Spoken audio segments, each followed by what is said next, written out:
3 ans de guerre, 150 000 morts, 2,5 millions de réfugiés et pas la moindre solution en vue.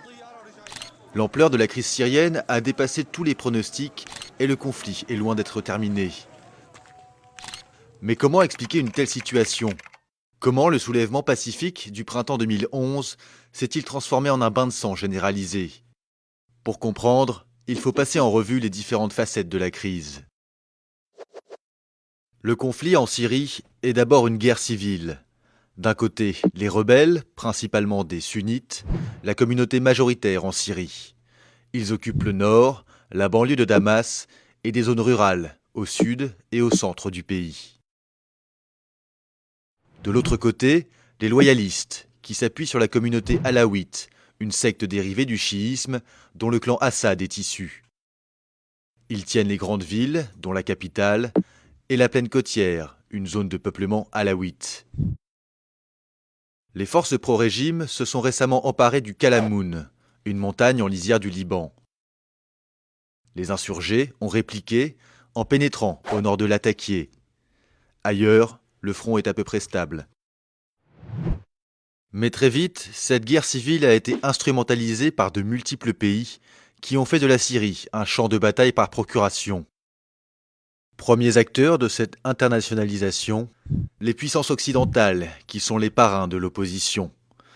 Les États-Unis et les grands pays européens épaulent la coalition nationale syrienne, la principale formation anti-Assad.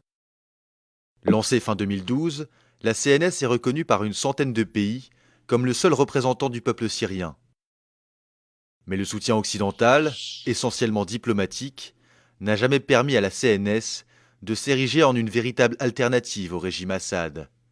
Les financements restent insuffisants, les livraisons d'armes se font au compte-gouttes, et les États-Unis ont toujours refusé l'option militaire, notamment après l'attaque chimique contre la banlieue de Damas en août 2013.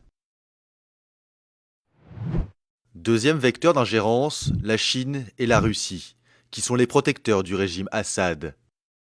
Ces deux membres du Conseil de sécurité de l'ONU ont bloqué à 3 reprises des projets de résolution hostiles à Damas. Par ailleurs, Moscou ravitaille en flux tendu l'armée syrienne. Dans cette crise, les motivations de la Russie sont de diverses natures. Économique d'abord, car le régime Assad est un vieux client de son industrie de défense. Militaire ensuite, avec le port de Tartous, qui constitue sa toute dernière base en Méditerranée.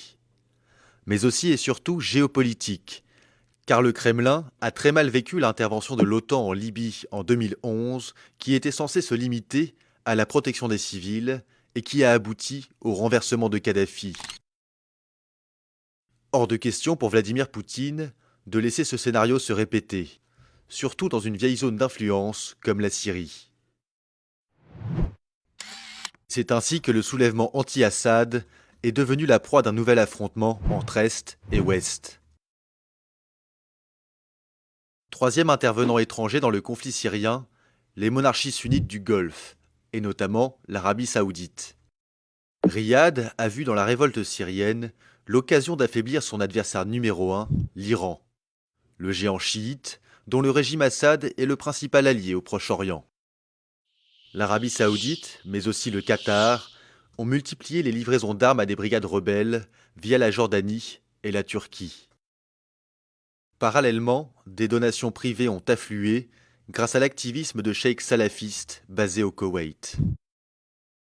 Avec le temps, les financiers du Golfe en sont venus à soutenir des formations de plus en plus extrémistes, comme le front Al-Nosra et la brigade Ahrar al-Sham, qui sont proches d'Al-Qaïda.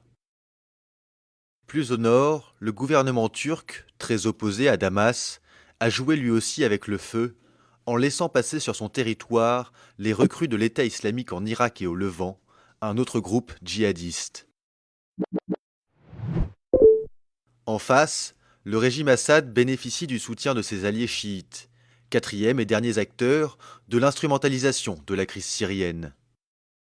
L'Iran fournit à Damas de l'argent, des armes et des conseillers militaires.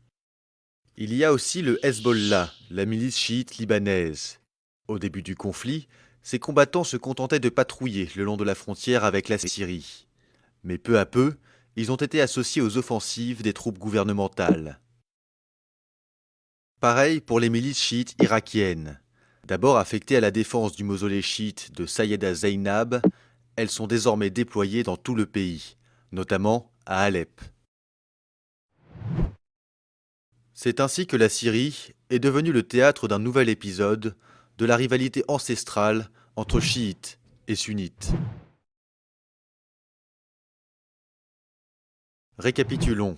Guerre civile, guerre froide, guerre sainte, le conflit syrien est un concentré de problématiques locales, régionales et internationales. Un casse-tête qui semble pour l'instant impossible à résoudre.